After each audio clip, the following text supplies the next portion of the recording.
एक लड़की जिसका आज पहला दिन है अपनी नई जॉब पर। उसकी नई जॉब एक स्कूल में एक टीचर की है। वो स्कूल पहुंचती है और देखती है कि स्कूल कुछ खाली और सुनसान सा लग रहा है। जो क्लास उस लड़की को पढ़ाने के लिए मिली है, उस क्लास को ढूंढना उसके लिए थोड़ा मुश्किल सा हो जाता है। उसे आज क्लास 4th के सेक्शन ई में पढ़ाना है। फिर आखिरकार एक बच्ची उसकी मदद करती है और उसे क्लास 4th ई तक लेकर जाती है। पहुंचते ही वो देखती है कि उस क्लास में काफी शोर हो रहा है और बच्चे काफी बदतमीज से लग रहे हैं, लेकिन वो ये सब इग्नोर करके पढ़ाना स्टार्ट करती है। कुछ दिन बीतते हैं लेकिन बच्चों का व्यवहार नहीं बदलता। एक दिन वो दूसरी टीचर से क्लास 4th ई के बारे में बात कर रही होती है। वो टीचर उसे बताती है कि स्कूल में 4th ई नाम की कोई क्लास है ही नहीं। तो वो उस टीचर को क्लास 4th ई दिखाने लेकर जाती है। वो क्लास पहुंचकर देखती है कि वो क्लास कम और स्टोर रूम ज्यादा लग रहा है।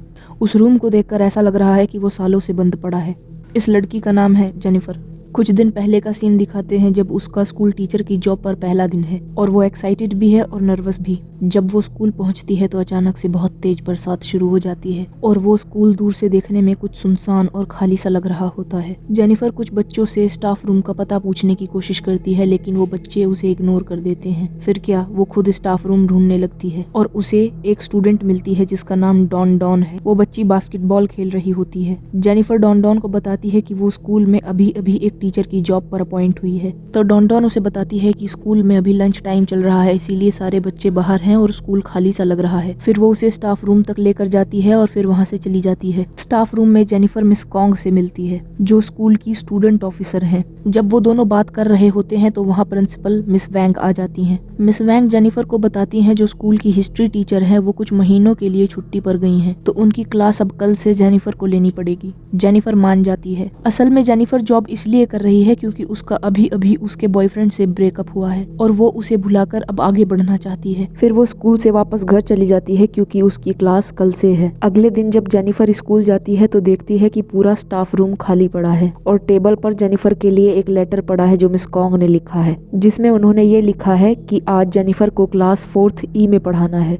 उसमें उन्होंने ये भी लिखा है कि क्लास 4th ई के बच्चे थोड़े बदतमीज हैं, तो जेनिफर को थोड़ी सी सावधानी बरतनी होगी। जेनिफर लेटर पढ़ने के बाद क्लास 4th ई को ढूंढने लगती है, पर उसे वो क्लास कहीं नहीं मिलती। और अजीब बात तो ये है कि स्कूल में इस समय लंच टाइम नहीं चल रहा है, लेकिन फिर भी स्कूल में कोई बच्चा नहीं दिख रहा। फिर से वो उस लड़की डॉन से मिलती है जिसने उसकी मदद स्टाफ रूम तक जाने में की थी, और वो फिर से उससे हेल्प मांगती है क्लास 4th ई को ढूंढने में। डॉन बताती है कि वो क्लास 4th ई में ही पढ़ती है और वो उसे अपनी क्लास तक लेकर जाती है। जेनिफर क्लास में पहुंचकर देखती है कि पूरी क्लास में बहुत शोर शराबा हो रहा है और वो क्लास किसी बाजार से कम नहीं लग रही। इन सब चीजों को इग्नोर करते हुए जेनिफर पढ़ाना स्टार्ट करती है और वो सबको अपना परिचय देती है, पर सब बच्चे जेनिफर को इग्नोर करते हैं और वापस से अपनी बातों में लग जाते हैं। जेनिफर सोचने लगती है कि मिस कॉन्ग ने ठीक ही कहा था, क्लास थोड़ी बदतमीज तो है। फिर जेनिफर अपने पढ़ाने के तरीके को थोड़ा बदलने की कोशिश करती है। वो बच्चों से कहती है कि वो अगले दिन कुछ हिस्टोरिकल मूवीज लेकर आएगी ताकि सभी बच्चों को हिस्ट्री पढ़ने में और समझने में कुछ मजा आए।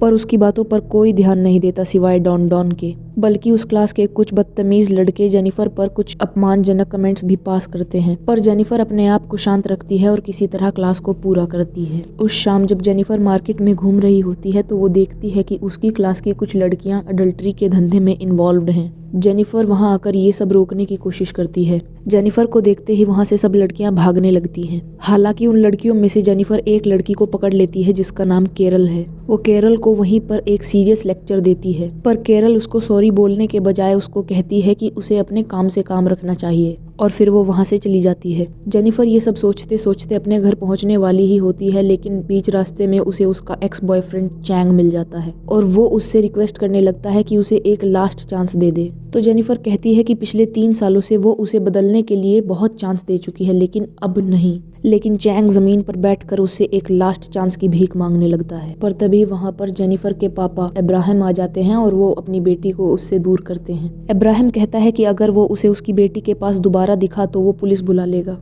जेनिफर घर पहुंचकर चैंग वाली बात अपनी माँ जेन को बताती है और रोने लगती है। वो अपनी माँ को बताती है कि जब वो चैंग के साथ रिलेशनशिप में थी तो चैंग बहुत शराब पिया करता था और फिर उसे मारा पीटा भी करता था। ये सब बहुत सालों तक चला, इसीलिए अब जेनिफर चैंग के पास वापस नहीं जाना चाहती है। जेन उसे कहती है कि उसे पुरानी बातें भूलकर अपनी नई जिंदगी को खुशी से जीना चाहिए और उसे अपनी नई जॉब पर ध्यान देना चाहिए। तभी जेनिफर के पापा इब्राहिम वहाँ पर आ जाते हैं और वो जेनिफर से कहते हैं कि अगर चैंग दोबारा तुम्हारे सामने आए तो जेनिफर जेनिफर को उसके सामने सख्ती पेश आनी होगी, उसके सामने पिघलना नहीं होगा। अगले दिन जेनिफर क्लास को कंट्रोल करने की पूरी कोशिश करती है, लेकिन वो फिर से नाकाम हो जाती है। वो देखती है कि डॉन डॉन आज नहीं आई है और उसे डॉन डॉन की चिंता होने लगती है। क्लास खत्म होने के बाद वो केरल से डॉन डॉन के बारे में पूछती है, लेकिन तभी क्लास के कुछ लड़के आकर जेनिफर को डराने लगते हैं और उसे कहते हैं कि अपना मुंह बंद रखे। कुछ समय बाद उसे स्कूल में डॉन डॉन दिखती है और वो बाथरूम जा रही होती है। जेनिफर उसका पीछा करती है, लेकिन जब जेनिफर सारे बाथरूम चेक कर लेती है तो वो पाती है कि सारे बाथरूम तो खाली हैं, मानो जैसे डॉन डॉन हवा में गायब हो गई हो। जेनिफर बाथरूम से बाहर जाने लगती है, लेकिन किसी ने दरवाजा बाहर से बंद कर दिया होता है। वो काफी डर जाती है और रोते रोते मदद के लिए चिल्लाने लगती है, पर उसकी आवाज किसी को सुनाई नहीं देती। तभी बाथरूम में कुछ डरावनी हरकतें होने लगती हैं। बाथरूम के दरवाजे अपने आप हिलने लगते हैं, सारी टंकियां अपने आप टूट जाती हैं और बाथरूम में हर जगह पानी के फुहारे चल जाते हैं। एक पंखे की ब्लेड अपने आप टूटकर घूमने लगती है और एक शीशा तोड़ देती है। जेनिफर ये सब देखकर बहुत डर जाती है और रोने लगती है। देखते ही देखते दीवारों से खून निकलने लगता है और एक अजीब सा चेहरा खून से दीवार पर छप जाता है। बहुत घंटे बीत जाते हैं तो जेनिफर के पापा को उसकी बहुत फिक्र हो रही होती है और वो पुलिस को इन्फॉर्म कर देते हैं। पुलिस जेनिफर का फोन ट्रैक करती है तो उन्हें पता चलता है कि वो अभी स्कूल में ही है। वो स्कूल का चप्पा चप्पा ढूंढने लगते हैं और आखिरकार जेनिफर उन्हें बाथरूम के एक कोने में डरी सी सहमी सी बैठी हुई मिल जाती है। जैसे ही वो सब लाइट ऑन करते हैं तो जेनिफर देखती है कि बाथरूम में सब कुछ नॉर्मल है। फिर वो लोग उसे घर लेकर जाते हैं। अगले दिन जेनिफर अपने रूम में सो रही होती है। उसके पेरेंट्स सोचते हैं कि जेनिफर इस समय बहुत परेशान है और कुछ समय के लिए उसे जॉब से छुट्टी लेकर आराम करना चाहिए। तभी जेनिफर को मिस कॉन्ग का कॉल आता है। वो उससे कहती हैं कि उसे अगले दिन से स्कूल ज्वाइन करना होगा, क्योंकि इस समय क्लासेस को पढ़ाने के लिए कोई भी टीचर अवेलेबल नहीं। शुरुआत में जेनिफर हिचकिचाती है, लेकिन फिर मान जाती है। अगले दिन स्कूल में जेनिफर मिस कॉन्ग से मिलती है।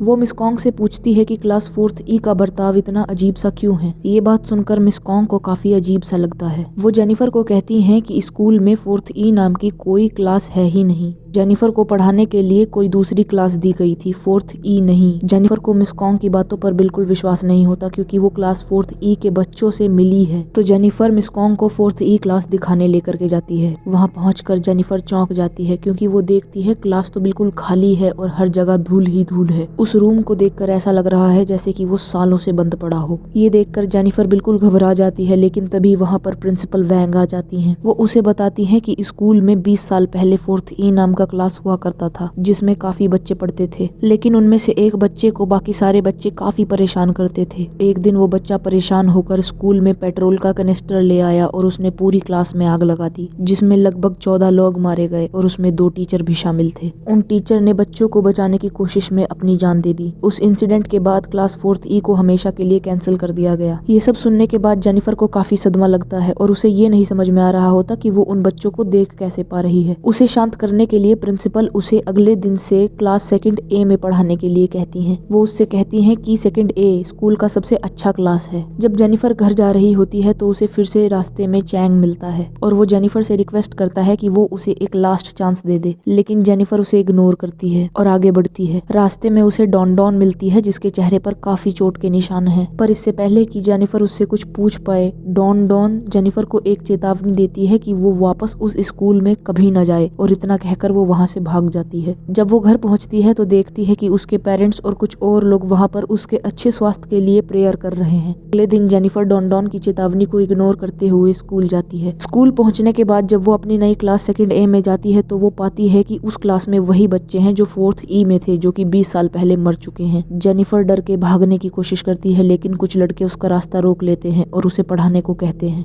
जेनिफर सोचती है कि शायद ये सब उसकी इमेजिनेशन है और वो बोर्ड पर लिखना शुरू करती है। धीरे धीरे कुछ बच्चे अपने असली रूप में आने लगते हैं। कुछ अपनी जीभ से उसके पास जाने की कोशिश करते हैं और कुछ उड़कर, लेकिन जैसे ही जेनिफर पीछे मुड़कर देखती है तो वापस से सब कुछ नॉर्मल हो जाता है। तभी उसकी नजर डॉन डॉन पर पड़ती है, जो उसे वहाँ से भाग जाने का इशारा कर रही है। वो दरवाजा खोलकर वहाँ से बहुत तेज भागती है। घर पहुँचने से पहले उसे रास्ते में डॉन डॉन मिलती है, जो उससे रिक्वेस्ट करती है कि वो वापस उस स्कूल में कभी न जाए। जब जेनिफर उससे इस बात का रीजन पूछती है तो डॉन डॉन उसे बताती है कि बाकी सारे बच्चे उसे मारना चाहते हैं। इतना कहकर वो वहाँ से चली जाती है। कुछ कदम आगे जेनिफर को चैंग मिलता है। वो उसे इग्नोर करके वहाँ से जा ही रही होती है, पर चैंग उसे रोक लेता है और उसे फोन में कुछ समय पहले की रिकॉर्डिंग दिखाता है जिसमें जेनिफर हवा में बातें कर रही होती है। वो वीडियो देखकर जेनिफर को समझ में आता है कि शायद डॉन डॉन भी एक आत्मा ही है। चैंग उसे कहता है कि उसे उसकी बहुत चिंता है और वो उसे एक तांत्रिक के पास लेकर जाता है। वो तांत्रिक उसे बताता है कि स्कूल में कुछ भूतिया शक्तियां हैं और वो उसे एक चाकू देता है और कहता है कि ये टोटके वाला चाकू उसे तब इस्तेमाल करना है जब वो आत्माएं उसके सामने हो। जब जेनिफर घर पहुंचती है तो उसे टेबल पर एक लेटर मिलता है जिसमें लिखा होता है कि आज रात के लिए उसके पेरेंट्स किसी जरूरी काम से बाहर गए हैं और वो अगले दिन लौटेंगे। फिर उसे लैंडलाइन पर उन भूतिया बच्चों में से एक का कॉल आता है।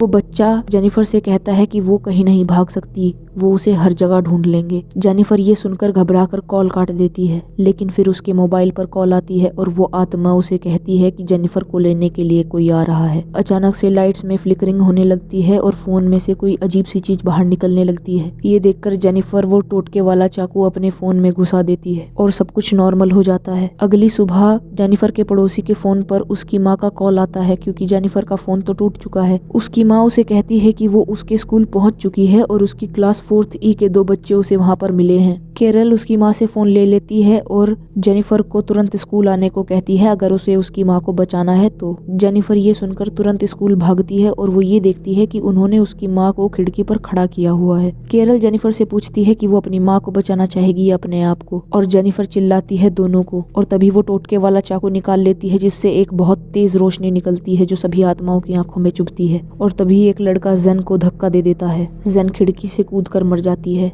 जब जेनिफर अपनी माँ की डेड बॉडी ग्राउंड पर देखती है तो उसे और गुस्सा आ जाता है और वो पागलों की तरह सारी आत्माओं पर वो चाकू चलाने लगती है। एक स्टूडेंट नॉर्मल भी लग रही होती है और वो उससे अपनी जान की भीख मांगती है, लेकिन जेनिफर उसे भी मार देती है। फिर वहाँ पुलिस आ जाती है और जेनिफर को गिरफ्तार कर लेती है। जेनिफर इस समय देखने में काफी साइकोपैथ जैसी लग रही है। जेनिफर के मम्मी पापा वहाँ आते हैं और जेनिफर को पता लगता है कि उसकी माँ तो जिंदा है। असल में उसकी माँ कभी स्कूल गई ही नहीं थी। तभी चीफ पुलिस उसके पेरेंट्स को बताते हैं कि जेनिफर ने 4th ई क्लास के 14 बच्चों को बेरहमी से मार दिया। तभी वहाँ एक आदमी आता है जो कहता है कि वो उस स्कूल का प्रिंसिपल है। जेनिफर कहती है कि ये आदमी साफ साफ झूठ बोल रहा है क्योंकि स्कूल के प्रिंसिपल तो मिस वैंग हैं। उन्होंने ही उसे जॉब की पोस्ट पर रखा था और उसे 20 साल पुराने इंसिडेंट के बारे में बताया था। ये सुनकर असली प्रिंसिपल पुलिस वालों को 20 साल पुराने इंसिडेंट के बारे में बताता है। फिर वो कहता है क्योंकि बाहर सब लोग डर गए थे इसीलिए उन्होंने मरे हुए 14 लोगों की तस्वीरें छुपा ली थी। फिर वो उन मरे हुए लोगों की तस्वीरों को दिखाता है जिसमें वो सारे बच्चे और 2 टीचर भी शामिल थे। वो 2 टीचर और कोई नहीं बल्कि प्रिंसिपल मिस वैंग और मिस कॉन्ग थी। फिर पुलिस बताती है कि जेनिफर ने उन बच्चों को एक पेचकस से मारा है जो उसे लग रहा था कि ये एक टोटके वाला चाकू है। ये वही स्क्रू ड्राइवर है जिससे उसके एक्स बॉयफ्रेंड चैंग ने 2 दिन पहले आत्महत्या करी है। इसका मतलब असली चैंग कभी जेनिफर से मिला ही नहीं, वो हर बार चैंग की आत्मा से मिली। ये सब सुनकर और समझकर जेनिफर पागलों की तरह हंसने लगती है। पुलिस उसे गिरफ्तार कर लेती है और अपनी वैन में बिठा देती है। जब वो वैन में बैठी होती है तो उसे खिड़की के बाहर डॉन डॉन दिखाई पड़ती है जो अपनी बास्केटबॉल से खेल रही होती है और वो बास्केटबॉल असल में चैंग का सिर होता है। ऐसी और भी मूवीज देखने के लिए चैनल को सब्सक्राइब करें। Thank you.